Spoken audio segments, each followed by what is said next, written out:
hablar sobre lo que es la fiebre tifoidea. Para nadie es novedad este tema porque fiebre tifoidea lo escuchan desde que nacen, creo. Mi papá tiene fiebre tifoidea, le han diagnosticado a mi tía, a mi hermanito.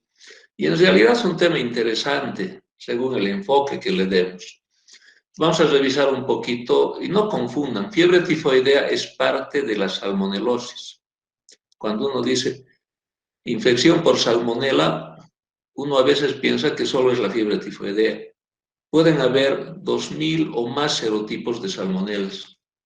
Uno de esos 2000 apenas es el que produce la fiebre tifoidea. O sea, fiebre tifoidea es una enfermedad bien específica dentro de lo que están las salmonelosis. Y eso es lo que vamos a revisar un poco. Las infecciones por salmonela, como una introducción.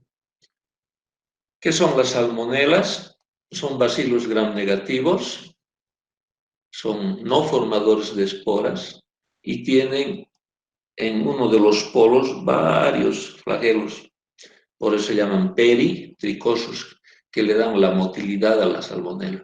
Y pertenecen a la familia de las enterobacterias. O sea, tienen capacidad de, ya sea de estar como huéspedes o producir infección a nivel intestinal. Si nosotros tenemos una bacteria gram negativa, esta bacteria gram negativa tiene un citoplasma donde hay ribosomas, cromosomas, plásmides, y esto está contenido dentro de una membrana citoplasmática. Esta es la membrana citoplasmática, que además es semipermeable, tiene poros. Cuando se trata de una gram negativa, por encima hay una delgada pared, y cubriendo a esa pared delgada por más hacia la parte externa, está la membrana externa. Entonces, una bacteria gram negativa tiene dos membranas, una citoplasmática y una membrana externa, ambas semipermeables y conteniendo una pared. A diferencia de los gram positivos tienen solo esta membrana, la citoplasmática, y una pared que es 20 veces más gruesa, pero no tienen esta membrana externa. Ahora, por encima de esto también hay otra capa, una capa de protección para las bacterias, en este caso para la salmonela, que es la cápsula. Y esta cápsula está formada por estos pequeños azúcares rojos que ven aquí, que les reciben la denominación de antígeno B.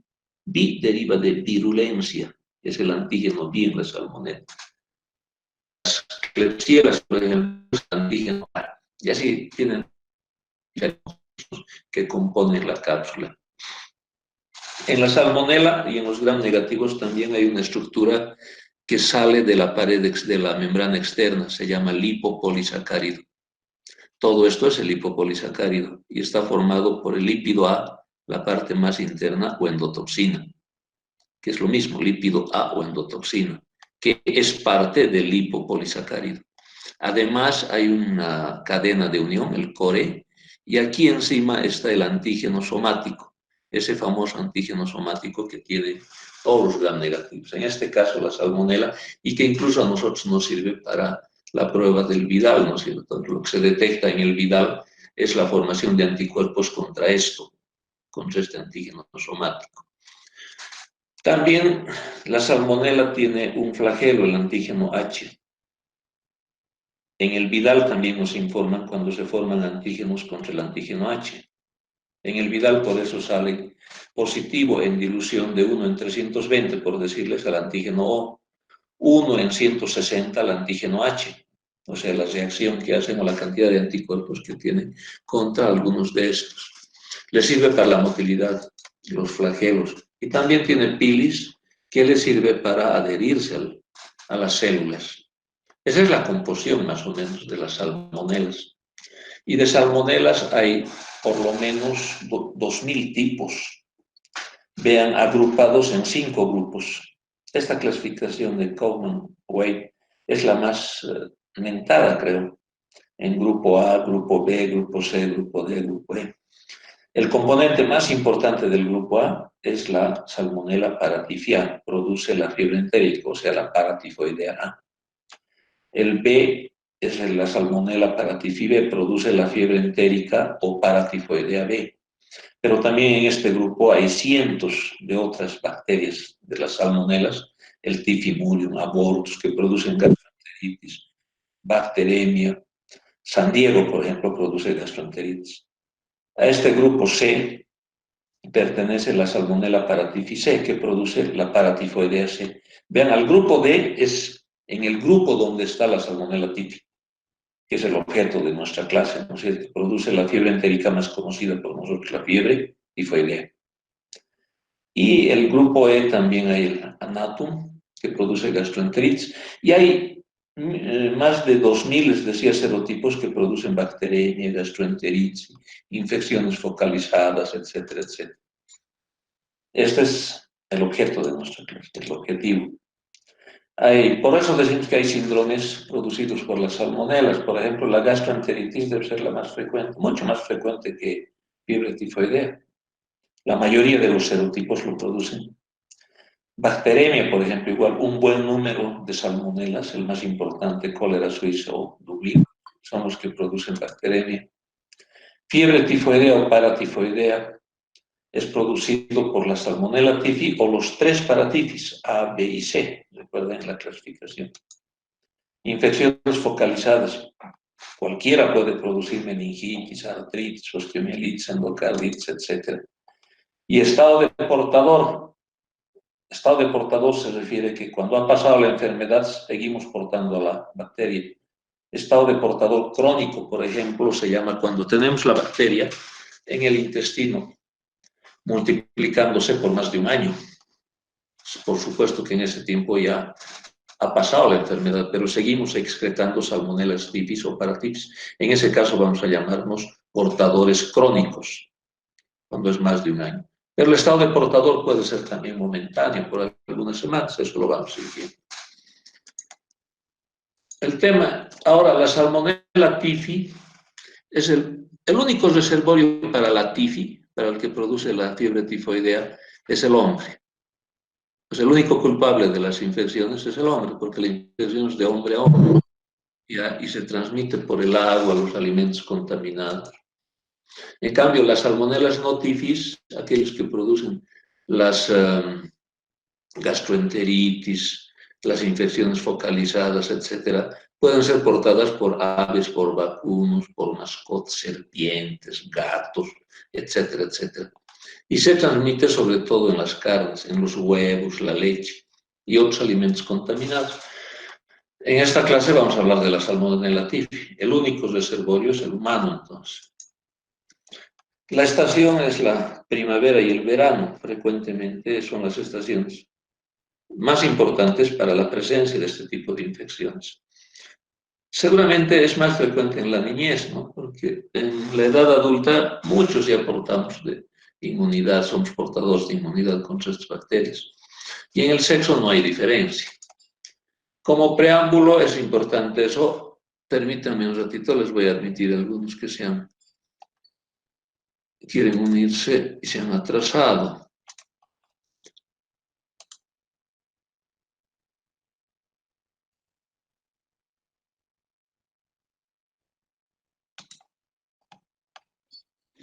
Entonces vamos a hablar de lo que es la fiebre tifoidea. Un error ha habido aquí. He entrado a... Ya.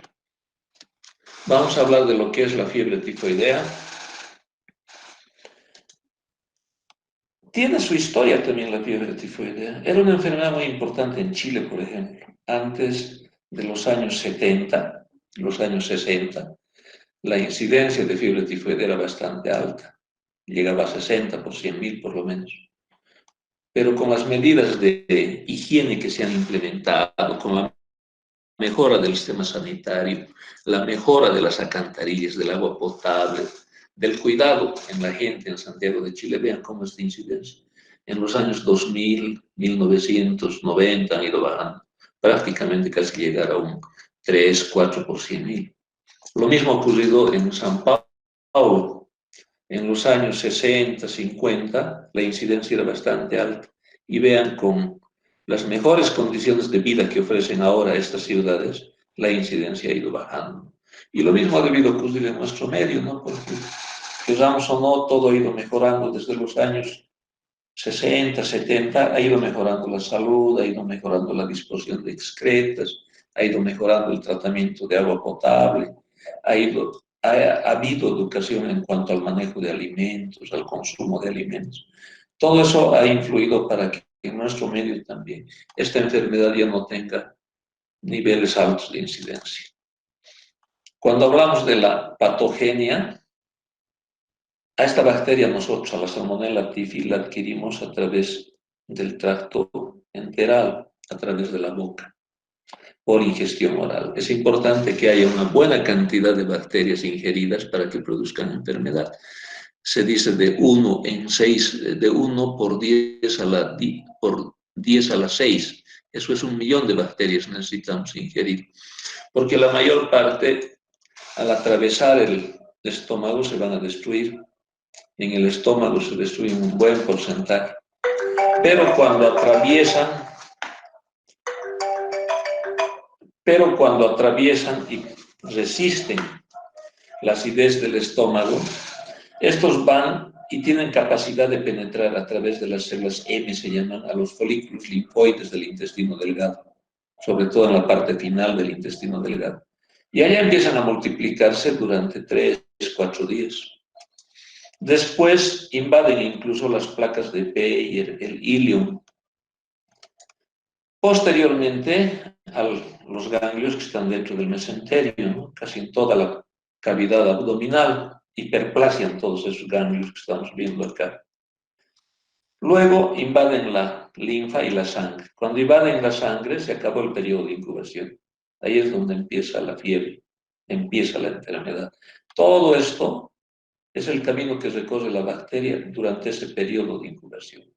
A partir de acá entran a la sangre para dirigirse a órganos donde tienen mucho sistema retículo endotelial, el hígado, el vaso, la médula ósea, donde también producen hiperplasia. Por eso a veces se ve esplenomegalia, a veces se siente la hepatomegalia. Y a partir de allá van a la vesícula, la bilis, de allá al intestino, y es por el lugar por donde se excretan, para nuevamente ser contagiosos y nuevamente producir enfermedad en los contactos, ¿verdad? Entonces, si ustedes ven, este es el periodo de incubación, todo esto, de la fiebre tifoidea, que es más o menos de 7 a 14 días, dependiendo de cuánto uno ha ingerido y la condición además del paciente. Si está tomando antiácidos, por ejemplo, seguramente va a ser más rápido. Si la cantidad de bacterias ingeridas es mayor, también va a ser más rápido. Hasta aquí es el periodo de incubación. Posteriormente empieza el periodo clínico y toma este camino. Por eso, adelantándonos un poquito, es más fácil encontrar salmonelas en un hemocultivo, en la primera, segunda semana de enfermedad. En cambio, es más fácil encontrar en las heces cuando es la segunda, tercera semana de enfermedad, porque siguen todo este camino, ¿verdad? Más difícil es entender. Y nuevamente para la ingestión, decíamos. Estas son las células M a nivel de entre los enterocitos, que son los que pinocitan a la bacteria para trasladarla hacia adentro. Y el periodo de incubación, comentábamos, es desde 7 hasta 21 días, puede ser generalmente de 7, de 10 a 14 días. Y es inóculo dependiente, y también dependiente de la condición del paciente, como veíamos, ¿no? Y hay un signo y 3 síntomas fundamentales para pensar en tifoidea. Para pensar en tifoidea siempre hay que saber que el paciente tiene fiebre más de 4 días. Y esta fiebre es remitente, no es intermitente, remite, pero no llega a la normalidad y generalmente persiste durante todo el día. Es bien resistente a los antipiréticos. Y hay que pensar cuando se asocia con cefalea, con anorexia, con mialgias, uno está autorizado en pensar en fiebre tifoidea. Pero para mí, por lo menos, si el paciente tiene fiebre de menos de 4 días, no pienso todavía en tifoidea, porque podría ser un resfrío. El resfrío tiene fiebre, hasta 3 días. Hay cefalea, hay un resfrío, hay anorexia y hay mialgia, es verdad. O cualquier otra infección, una infección urinaria, por ejemplo, a nivel alto, con fiebres de 2, 3 días, con cefalea, anorexia, mialgia. Pero cuando la fiebre ha durado más de 4 días y es sostenida, uno está autorizado a pensar. Y buscar además los otros signos y síntomas que nos ayudan, ¿no es cierto? Preguntar si tiene constipación o diarrea. Probablemente la constipación es más frecuente que la diarrea. La debilidad del paciente por las mialgias, por la anorexia. Pueden encontrar dolor faríngeo, tos, puede haber náuseas, vómitos. O el paciente como podríamos decir, se desenchufa, como decimos normalmente. Empieza a presentar síntomas psiquiátricos, ya sea por la fiebre, por el estado tóxico que tiene. Empieza a ver lo que no hay, empieza a escuchar lo que nadie ha dicho, y es como alucinaciones visuales, auditivas. Y eso no es tan infrecuente en muchos pacientes, sobre todo cuando tienen la edad suficiente para expresar lo que ven, lo que sienten, uno puede encontrar más frecuentemente que en los bebitos, ¿no? Ahora, hay algunos signos que si bien son bien específicos de tifoidea, cuando aparecen, por ejemplo, la rociola típica, pero solo aparecen un 30% en la segunda semana, uno está, quizás es una ayuda para hacer el diagnóstico. Ya vamos a ver cómo es la rociola típica. Son una especie de petequias a nivel del tórax bajo y del abdomen. La hepatosplenomegalia nos orienta también, pero solo la mitad de los pacientes presentan. Crépitos basales, no se olviden que es una real bacteremia esto, es como una sepsis. Entonces también se infecta el pulmón, por eso pueden escuchar crépitos basales en la mitad de los pacientes. O sintomatología neurológica. El 12%, por ejemplo, letargio, pueden entrar en coma.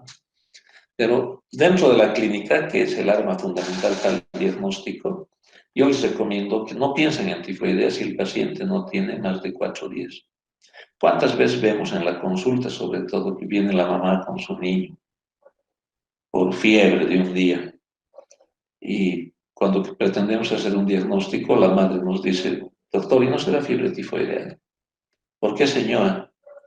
Porque ayer tuve fiebre, yo me dice, fiebre elevada. Fui al médico en la noche y me hizo un análisis, un Vidal, salió positivo, me dio tratamiento con ceftriaxona, con cefixima, y ahora estoy sin fiebre, estoy totalmente bien.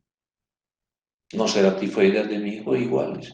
Esa señora con seguridad que nunca ha tenido tifoidea, aunque haya tenido cefalea, anorexia, mialgias, porque si hubiese tenido tifoidea, lo primero que hubiera solicitado ayuda probablemente más allá de los 4 días. Y aunque hubiese solicitado antes, dándole el tratamiento contra la salmonela, la fiebre no baja en menos de 4 o 5 días. Si la fiebre ha bajado para el día siguiente, eso no era salmonelosis. Adelantándonos esto un poquito en el uso de antibióticos, ya van a ver que las quinolonas son los que bajan más rápido la fiebre una vez que se empieza el tratamiento. Generalmente lo hacen en 4.9 días, casi 5 días. ¿Ya? En cambio, el cloramfenicol toma más de 6 días. Lo normal es que una paciente que realmente tiene fiebre, un paciente con fiebre tifoidea, resuelva su fiebre después de casi una semana de estar tomando el medicamento, recién, no antes. Porque esa señora probablemente tuvo un resfrío nomás, por todo esto, fiebre de un día, desde ayer me dice que tiene cefalea, anorexia, mierda. Difícil de admitir que sea una tifoidea, ¿no? Hay que tener mucho cuidado. En nuestro medio, generalmente, de 100 diagnósticos de fiebre tifoidea, no importa, incluso con Vidal, incluso con hemograma, yo les aseguro que más de 90 no son tifoideas. O sea, sobrediagnosticamos esta enfermedad. Ven en este trabajo, por ejemplo, de pacientes hospitalizados por tifoidea o no hospitalizados. La fiebre se presenta casi en todos y es con esa característica. El 95% de estos 1.158 pacientes hospitalizados en este trabajo tenían fiebre. El 99% en los que no se hospitalizaron, en el otro grupo de control. Causas de internación ha debido ser la anorexia, ¿no? Porque Hay más casos con anorexia, con vómitos, con hepatoespleno, no tanto hepatoesplenomegalia, generalmente estos dos. Si un paciente está con tifoidea y come bien, se siente bien, no vomita, generalmente lo tratamos en la casa. Pero si empieza a tener mucha inapetencia y además tiene vómitos, generalmente lo internamos, ¿no? Y así todos los síntomas de tifoidea en ambos grupos pueden variar en su presentación.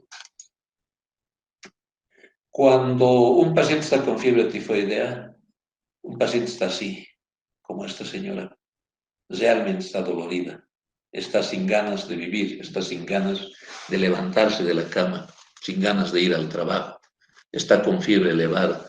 No son aquellos pacientes que dicen, yo tengo tifoidea y están sonrientes, incluso sin hacer tratamiento. La tifoidea generalmente es bastante tóxica. ¿Y quién les dice eso? Yo, una persona que enfermó tifoidea a los 18 años, y sé lo que es la tifoidea, sé lo que es ese dolor, sobre todo en la base del cráneo, sé lo que es la fiebre que no puedes remitir, sé lo que es imaginarse que alguien ha hablado, que hay cosas que he visto. O sea, es un cuadro bastante dramático de eso, ¿no? Estas son las rociolas típicas, vean, en la parte del abdomen, la parte baja también del tórax se pueden presentar. Dicen que aquí hay salmonelas. Cuando hacen un raspado de acá y hacen un cultivo, se puede cultivar salmonelas. Vean, en el tórax superior igual pueden haber las rociolas típicas patognomónicas. Esto es lo que produce la salmonelosis en el intestino, hiperplasia de todo lo que es ganglio. ¿Sí? Tanto en el lumen, porque eso está cortado, en el lumen de las placas de Peyer. Este intestino está como mantequilla. Prácticamente pasa por aquí una lechuga que no se ha digerido y es como Gillette. Y por eso una de las complicaciones es la hemorragia intestinal, que a veces llega hasta la perforación, ¿no es cierto? Entonces hay que tener en cuenta eso para el tratamiento. Siempre una dieta exenta de verduras crudas y cocidas también. O sea, tienen que comer alimentos que sean digeribles. La celulosa no es buen alimento para los pacientes con tifoidea porque tienen ese efecto. Vean una hiperplasia de folículos. Se los ve así. Cuando hay perforación, esta hiperplasia antes, generalmente en el colon ascendente se puede presentar, pero casi siempre en el ilio terminal es más importante. Ahora, ya saben más o menos ustedes en quiénes van a pensar que tienen tifoidea. Yo pensaría en un niño, eso también es importante. Los niños menores de 6 años, 7 años, es casi imposible que hagan fiebre tifoidea. Lo que hacen es una bacteremia, sin los signos característicos de tifoidea. Es una enfermedad casi propia más allá de los 5 años. Y en la edad de adulto joven también, ¿no? Hasta esa edad más o menos. Entonces, si el paciente está en ese grupo etario y viene con fiebre, se queja de fiebre, que no remite, fiebre muy alta, además de los otros síntomas con cefalea, mialgias, y esa fiebre ya le dura con todos esos síntomas más de 4 días, yo estoy autorizado a hacerle un estudio. ¿Y qué estudios de laboratorio tendría que hacer o cuáles son los más indicados? Lo primero seguramente que hacemos es un hemograma, ¿verdad? En el hemograma, ¿qué pretendo encontrar? Para apoyar el diagnóstico de tifoidea. Si en el hemograma hay leucopenia con neutrofilia relativa, eso apoya el diagnóstico. Y sobre todo si hay trombocitopenia. No estoy hablando de una trombocitopenia de 20.000 plaquetas, pero normalmente tenemos entre 200 y 300.000 plaquetas por milímetro cúbico. Pero cuando bajan a 140, 160, 180, es otro dato. Casi todos los pacientes tienen eso. Bajan su hemoglobina, 1 o 2 gramos.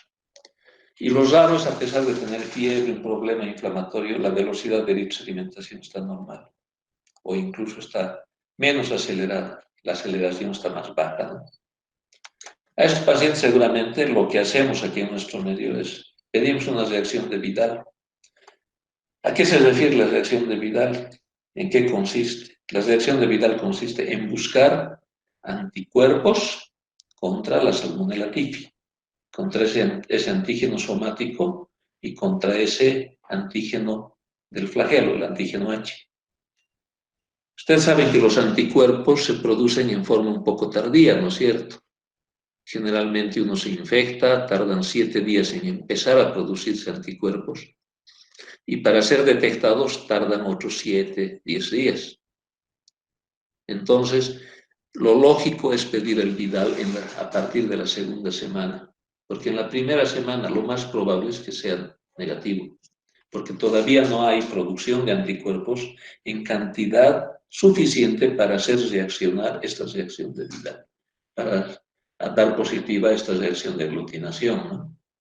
Entonces, el Vidal hay que saber cuándo pedir.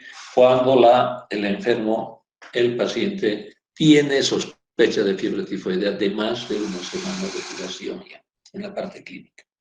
También se puede buscar anticuerpos con ELISA, se pueden buscar IgM contra el lipopolisacárido que les he mostrado, o hay pruebas más rápidas. Ustedes utilizan anticuerpos contra el lipopolisacárido y esto todo cubierto o cubriendo una partícula de látex y ponen una gota de suero y cuando aglutina es positivo, quiere decir que hay anticuerpos, seguramente, que hay antígenos, porque sirve para la aglutinación de látex para detectar antígenos o anticuerpos, depende qué usas en el reactivo. Si usas anticuerpos, detectas antígenos, si usas antígenos en el reactivo, detectas anticuerpos. Lo que más hacemos es la reacción de Vidal. Pero una reacción de Vidal no es indicativa de que es fiebre tifoidea. Si el paciente tiene fiebre de más de 4 días, tiene anorexia, cefalea, etcétera, etcétera, que te hace pensar en tifoidea, tiene leucopenia y neutrofilia, y tiene una reacción de Vidal positiva. La especificidad de esta reacción de Vidal para decir que es tifoidea no va más allá del 65%. Porque todas las enterobacterias que tenemos en el intestino tienen ese antígeno somático y pueden dar reacciones cruzadas también. Pero si nosotros tenemos la clínica, el hemograma y la reacción de Vidal positiva, ya tenemos casi certeza de que es una fiebre tifoidea, ¿no es cierto? Probablemente no sea otra bacteria, pero la reacción de Vidal puede estar modificada por la presencia de otras enterobacterias. Ahora, ¿qué hacemos? También investigamos al paciente de acuerdo a la gravedad. Le pedimos pruebas de coagulación. A veces están normales. O a veces puedes detectar a un paciente internado grave con coagulación intravascular diseminada porque tiene problemas de coagulación, típico de expresión de un proceso séptico, ¿no? Porque en realidad la tifoidea es una sepsis también. Ahora, las enzimas hepáticas es una infección sistémica. Produce hepatitis. Por eso las transaminasas se elevan un poco. Incluso puede haber compromiso de los riñones que dejan escapar proteína o dejan escapar eritrocitos. Pero lo más importante son los cultivos. El gol estándar en el diagnóstico de fiebre tifoidea son los cultivos. Si es en la primera semana, el hemocultivo es el más factible de realizar, el más importante. Cuando es en la primera semana, el 80% te puede dar positividad o te pueden resultar positivos. Pero si hace en la tercera semana, esto baja al 20%. ¿Por qué? Por lo que les expliqué en esa gráfica de patogenia. ¿Ya? Que al principio del cuadro clínico es cuando entran a la sangre, van a la sangre para dirigirse a la médula, al hígado, lo más. Pueden ustedes, como se dirigen a la médula, ustedes pueden hacer también un cultivo, un mielocultivo. Hacen una punción medular y cultivan. Y esto tiene rendimiento mucho mayor, no mucho mayor, pero mayor que el hemocultivo. Las posibilidades de encontrar la salmonela en un mielocultivo son del 80%, cuando se hace en las primeras 2 semanas generalmente, en relación al hemocultivo realizado en la primera semana, que es del 80%. ¿Por qué esta diferencia? Porque la salmonela vive dentro de los monocitos, ¿no es cierto? Entonces, ¿y dónde hay monocitos, macrófagos? En la médula ósea.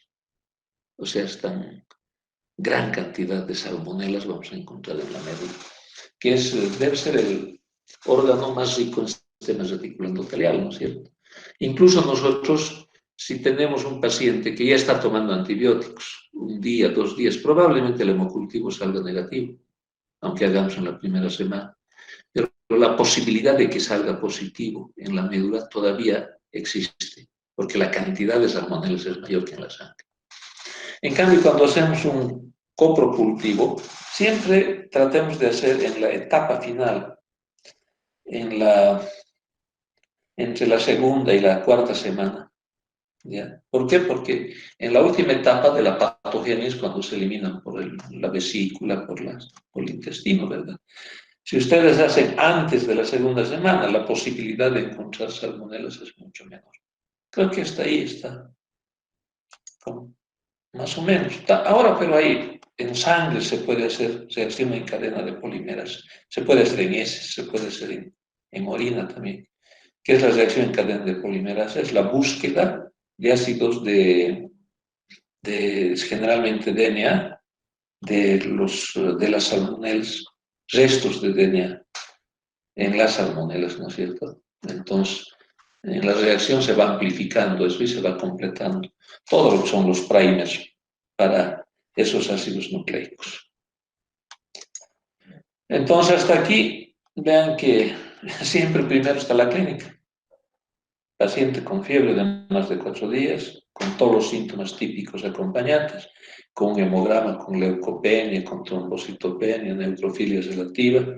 Si le han hecho un Vidal, este Vidal, si es en la segunda semana de enfermedad, seguramente va a ser positivo, 1 en 320, 1 en 640, etcétera, etcétera.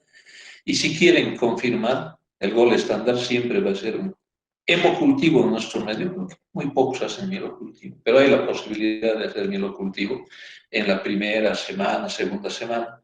Pero si ya ha pasado 3, 4 semanas, es mejor hacer el coprocultivo, ¿no? Entonces, las complicaciones de la fiebre tifoidea, que generalmente son abdominales, la perforación intestinal durante la segunda semana, tercera semana.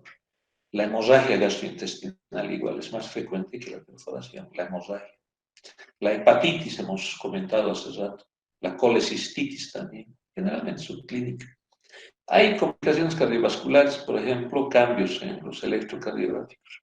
Estos cambios no hacen que tengan síntomas los pacientes, pero puede haber miocarditis, puede llevar a un estado de choque también.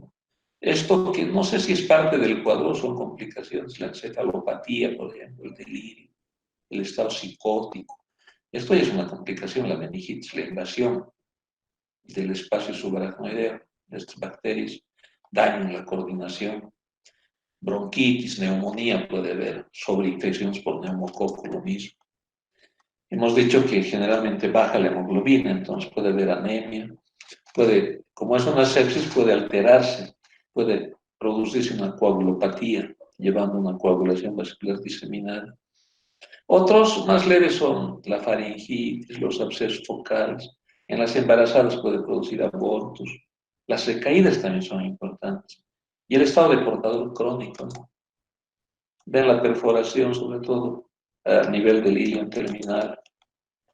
Las microperforaciones son complicaciones que a veces vemos en la evolución de estos pacientes. Y el estado de portador, que también es importante. El estado de portador es aquel que sigue eliminando las salmonelas. Cuando se tratan de notifis, estas salmonelas podemos eliminar todavía durante 4 o 5 semanas en promedio. Entonces somos altamente contagiosos todavía durante un tiempo. Más o menos el 10% de los recuperados no tratados de fiebre tifoidea excretan el bacilo en heces durante 10 a 12 semanas. Vean, hay un pequeño porcentaje que todavía son contagiosos durante 10 a 12 semanas. Más o menos 2 meses y medio, 4 meses. Todavía son contagios, son peligrosos para el sexo. En los neonatos, el 50%, si es que enferma un neonato, por supuesto no va a ser tifoidea, pero enferma con la salmonela notifi, puede eliminar esto por 6 meses, ¿no? En cambio, el estado de portador crónico se refiere a la excreción de bacilos en heces por más de un año. Cuando se trata de la fiebre tifoidea, ocurre en el 1 a 5% de los pacientes que han pasado esta enfermedad, ¿no? Generalmente son mayores de 60 años.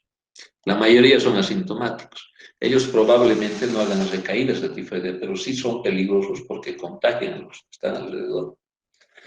Si ustedes le hacen un Vidal, por ejemplo, buscando antígenos B contra la cápsula, va a ser muy positiva. Y además son altamente infecciosos. Vean, por cada gramo de heces eliminan 10 millones de bacterias a su alrededor. La Salmonella notifi, en cambio, no la tifi, la notifi, estado de portador, a un estado de portador nos lleva en 1% más o menos. En los pacientes que tienen generalmente cálculos, colangitis, en esos pacientes adultos, ¿no? Y el tratamiento, ¿cómo debemos tratar una vez que hemos hecho el diagnóstico clínico de laboratorio? Hemos descartado complicaciones. Más o menos hay 2, 4, 5 parámetros que debemos revisar dentro del tratamiento.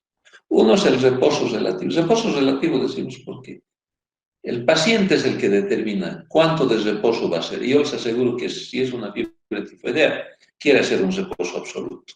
Raro es el paciente que dice, quiero ir a trabajar, déjenme salir, déjenme ir al colegio. Generalmente no tienen ganas de hacer nada. Entonces, el reposo generalmente lo dicta el paciente. Nosotros tenemos que tener cuidado en los cuidados nutricionales, hacer todo para que el paciente reciba suficiente cantidad de calorías, de proteínas, no dejar que se deshidrate. Los líquidos es fundamental. De por sí, el catabolismo del paciente es mayor en la fiebre tifoidea. De por sí, la pérdida de líquidos, ya sea por la fiebre, por la ansiedad, es mayor. Y la ingesta también es menor. Por lo tanto, los líquidos hay que manejarlos adecuadamente, tratando de que el paciente siempre esté bien hidratado. Los antibióticos, que es lo que cura prácticamente, ¿no es cierto? De eso vamos a hablar enseguida. Y también estar atentos al reconocimiento de las complicaciones. Si nos saltamos nosotros esto que ya hemos comentado, estos 3 aspectos, y nos vamos a los antibióticos, vamos a ver que el cloranfenicol debe ser el antibiótico que más antiguamente se ha utilizado, porque el cloranfenicol ha nacido en 1946, o sea, desde el 46 ya se utiliza para fiebre tifoidea. Después salió la ampicilina, el año 60, también se utilizó bastante junto con la amoxicilina. Y el cotrimoxazol, los años 70 se han puesto de moda. Antes, tifoidea, solo había cloranfenicol. Ni modo de cuidarnos de la aplasia medular cuando teníamos tifoidea. Teníamos que tomar igual cloranfenicol. Después llegó la ampicilina, no era tan efectiva la ampicilina, les diré. Y después entró con paso de parada el cotrimoxazol. Y todos dejaron de usar ampicilina, cloranfenicol. El cotrimoxazol empezó a utilizarse para todo. Se utilizaba para infecciones gastrointestinales, infecciones como la tifoidea, después para neumonía, para bronquitis, como antitérmico, analgésico, y al final, cuando llegó el cotrimoxazol, lo han utilizado para todo y ahora no sirve para nada ya. Es que lo han matado prácticamente, ¿no? Con tanto uso. Cuando la bacteria llega a ser resistente a estos 3, se dice que es una cepa multidrogas resistente. Cuando ustedes lean alguna vez, Salmonella tifi multidrogas resistente, significa que es resistente a estos 3. Y para esas cepas se han buscado las cefalosporinas de 3ª generación por vía endovenosa, por vía oral. Se han estudiado las quinolonas, buenas drogas, el aztreonam y también la citromicina. Y en muchos lugares se han hecho trabajos también de resistencia. Vean, para Salmonella tifi aquí, en los Estados Unidos para el año 2001, el nivel de resistencia al cloranfenicol era del 21%, a la ampicilina igual 21%, aquí al cotrimoxazol. ¿Qué quiere decir esto? Que en Estados Unidos para el año 2001, de cada 100, más o menos por cada 5 cepas, 1 era resistente al cloranfenicol, ampicilina o cotrimoxazol. Por eso empezó a buscar amoxicilina con ácido clavulánico para anular a la beta-lactamasa, ceftriaxona, ciprofloxacino, ácido nalidíxico, incluso el tetraciclinas. Vean, con una actividad un poco mayor y una resistencia menor, ¿no? En nuestro medio, para el 2007, 1 de cada 4, o sea, un 25% eran resistentes a la ampicilina. Esto en el trabajo de Iglacia, en Bolivia. 3 de cada 100 al cloranfenicol. ¿Por qué tan bajo la resistencia del cloranfenicol? Porque ya nadie usa cloranfenicol y la resistencia también ha disminuido. porque te enfrentas a la posibilidad de una aplasia medular, ¿no es cierto? Entonces hemos dejado de usar cloranfenicol. Al cotrimoxazol también 24%, uno de cada 4 más o menos es resistente. Pero si hablamos de la cefotaxima, ceftriaxona, cefixima, apenas hay una resistencia del 6%. Y del ciprofloxacino apenas del 3%. Este cuadro es bonito, este cuadro es interesante si lo analizamos. Vean, estos son los medicamentos que se usan: cloranfenicol, cotri, ampiguamoxis, ceftriaxona, cefixima, quinolona, sobre todo el ciprofloxacino, la citromicina y el astronal. Y el estudio que han hecho con miles de cepas de estos es en qué porcentaje producían falla clínica después de utilizarse uno de estos antibióticos. Falla microbiológica, o sea, los cultivos seguían saliendo positivos, en ese sobre todo. ¿En qué tiempo bajaba la fiebre después de empezar el tratamiento? O sea, sí, ¿en qué tiempo tomaba para que la fiebre baje? ¿Qué porcentaje tenían recaídas y qué porcentaje iban a ser portadores de CADES? Y si ustedes analizan el cloranfenicol, el primero que salió, tenía una falla clínica más o menos de un 5%, una falla microbiológica de casi el 1%, pero la fiebre bajaba recién entre 5 a 6 días, 5.4. El nivel de recaídas era bastante alto, 5.6% recaían, y el nivel de portadores casi el 6%. Y más o menos todo esto se estudió con el cotrimoxazol también. La falla clínica es mayor, pero no hay falla microbiológica. La resolución de la fiebre más o menos va por ahí, 6 días, 5.4. Las recaídas son menores y el estado de portador. Con la ampicilina, la falla clínica más o menos se asemeja al del cotrimoxazol y de los otros betalactámicos, ceftriaxona, cefixima, si se fijan acá. La falla microbiológica es baja. La resolución de la fiebre toma varios días para bajar la fiebre, entre 6 a 7 días, más de 6 días, cuando hablamos de cefixima, ceftriaxona, ampicilina. Las recaídas no son muy altas, excepto para la ceftriaxona, y el estado de portador, quizás para la ampi y la mox todavía son altas. Pero hemos llegado a las quinolonas, el ciprofloxacino. ¿Por qué es la droga de elección en adultos el ciprofloxacino? Porque la falla clínica es bien baja. Es la más baja de toditas. La falla microbiológica está dentro de las que menos fallas produce, microbiológicamente hablando. La resolución de la fiebre es el que baja más rápido la fiebre. Toma un poquito menos de 4 días. Las recaídas son bajas y el estado de portador bajo. Y también en lugares como Indonesia, en Tailandia, en Vietnam, donde hay cepas de resistencia a todas estas, se utilizan la citromicina y la astronal con características similares.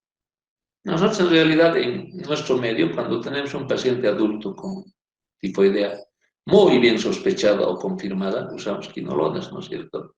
Sobre todo por estos parámetros, la resolución y además el tiempo de tratamiento, que son de 5 a 7 días más. En niños, todavía en el SUMI utilizan el cloranfenicol. Es buen medicamento, pero tampoco es para asustarse. Lo que nos asusta es la posibilidad de una aplasia medular. Por eso en mi hospital, cuando es tratamiento ambulatorio, utilizamos la cefixima. Aunque chocamos con estos problemas de falla clínica, quizás resolución de la fiebre en una semana todavía baja, las recaídas y el estado de portador, pero no tiene ese efecto como la aplasia medular, ¿verdad? Y eso depende de cada hospital también, no sé, en el Bielma, en el SUMI utilizan cloranfenicol todavía. En la caja he visto utilizar cotrimoxazol. Nosotros utilizamos cefixima y por supuesto en otros hospitales también, ¿no? Cuando se trata de adultos, sobre todo las quinolonas, o niños mayores de 12 años. Por eso es que cuando pensamos en antibacterianos para las infecciones por Salmonella typhi, pensamos en cloranfenicol. A esta dosis para niños 50 a 75 cada 8 horas por 14 días hay que darles el problema. En algunos lugares sigue siendo todavía de elección, ¿no? Sobre todo en nuestro medio, en el SUMI, en el SUS. Este es el problema, la aplasia medular. No es tan frecuente, de 1 en 40.000 a 1 en 25.000. No es tan frecuente, pero cuando se presenta casi es mortal. Cuando queremos dar ampicilina moxi, nos acordamos de esto, la resistencia creciente. La posibilidad de fracaso del tratamiento es de 1 en 4, o sea, 25%, ¿recuerdan? En Bolivia. Se puede utilizar esta dosis. 100 de ampi o 80 de amoxi, o 1 gramo cada 8 horas en adultos, ¿no? Pensamos en trimetoprim sulfamethoxazol, lo mismo que para la ampicilina. El éxito en un 70-75% vamos a esperar. Con estas dos, 10 de trimetoprim, 50 kilopesos de sulfamethoxazol. Y en adultos, la tableta doble, ¿no es cierto? Que tenga 160 de trimetoprim y 800 de sulfamethoxazol. La relación casi siempre es 5:1. Esto si dividen en 160 les va a dar 5. Porque esa relación es la que hace que la sinergia entre el trimetoprim y el sulfamethoxazol funcione mejor. Es mejor, pero conocer la sensibilidad para usar. Tenemos la ceftriaxona, cuando se trata de pacientes internados o cefotaxim. Seguramente la ceftriaxona es mejor porque se elimina por vía biliar, se elimina por el intestino, dando 60 kilopesos. La cefotaxim es a 100. 1 gramo cada 12 horas, cada 6 o cada 12 horas para adultos. Cada 12 para la ceftriaxona, cada 6 para la cefotaxim. El costo creo que ya no es problema en esta época. Está indicado sobre todo en los internados. Pero hay que considerar también los niveles de resistencia a nivel local, ¿no? Ahora, la cefixima es el que más usamos, pero no a la dosis de infección urinaria. Para infección urinaria utilizamos 8 miligramos kilopeso día. Aquí utilizamos nosotros 20 miligramos kilopeso día y en 2 dosis. En adultos, 400 miligramos cada 12 horas. Es una excelente alternativa, es un antibacteriano de continuo para el tratamiento que se ha ido de alta y que estaba recibiendo ceftriaxona, por ejemplo. Podemos continuar con cefixima por vía oral, ya que se da por esa vía, ¿no? Los antibacterianos en las infecciones también son el ciprofloxacin, entre 15 a 20 miligramos kilopeso día. Cuando no tienes otra alternativa, puedes utilizar en niños. Si tienes otras alternativas, mejor no uses. En adultos, 500 miligramos cada 12 horas. Los efectos secundarios es el problema en niños. El costo es bajísimo, ya no es elevado. Erradicación alta, poco porcentaje de recaídas, baja rápido la fiebre en menos de 4 días y además pocos días del tratamiento. Eso ha hecho que en todos los programas actuales de tratamiento de la tifoidea está involucrada el ciprofloxacin. La cipromicina es otro medicamento con 8 a 10 miligramos por kilopeso día, una vez al día. Durante 5 a 7 días se podría tratar también cuando la sepsis multiresistente. El costo han ido bajando los medicamentos, todavía es un poco más elevado que para otros, pero han ido bajando. Y la prevención, finalmente, bueno, todo lo que viene por la boca requiere una preparación higiénica de los alimentos y de todo lo que te lleves a la boca, ¿verdad? Entonces es importante esto, hacer cocer bien el agua de consumo, disponer bien las excretas, porque es ahí donde están multiplicándose las bacterias. Y las vacunas, si nosotros vemos en lugares así, muchas veces incluso hay en algunas situaciones donde río abajo o acequia más abajo, reciben agua para ir a tomar, y vean, está excretando heces para un medio de cultivo excelente y un medio de contaminación, ¿verdad? Hablando de vacunas, la primera vacuna que salió fue la vacuna en base a bacterias muertas. Estas muertas o inactivadas, que es lo mismo, por calor o acetona, ¿no? Por vía intramuscular se da. Resultó poco efectiva, con muchos efectos adversos, sobre todo dolor, fiebre, malestar, edema. Ya no se usa esto. Lo que más se utiliza es por vía oral. Esta cepa de salmonela atenuada, T21A se llama. Puedes utilizar estas bacterias vivas atenuadas desde los 6 años de edad. Pasado un día puedes dar el día 1, el 3, el 5, el 7, o sea, 4 dosis, y reforzarte cada 5 años. Tu nivel de protección va a ser en los primeros 3 años, ya sea de empezar o después del refuerzo, un 96% de protección. Pero cuando pasa más, a los 5 años, la mitad todavía están protegidos. Por eso el refuerzo indica a los 5 años, ¿no? La vacuna en base al antígeno B, al polisacárido de la cápsula. Este se utiliza también por vía intramuscular. Se puede dar a niños, a niños a partir de los 2 años incluso. Se da una sola dosis, o sea, dar cada 2 años. Los refuerzos cada 2 años. Te protege, cuando han acabado los 2 años de protección, esto baja un 60% el nivel de protección. Por eso es que cada 2 años hay una vacuna nueva.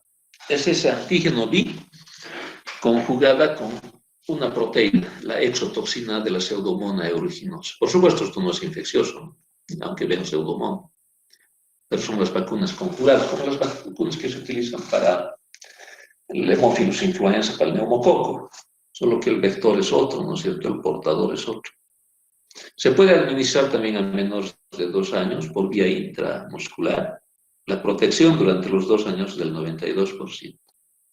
Por eso se da refuerzos cada 2 años. Esta probablemente sea la mejor vacuna. Volvemos entonces el tema.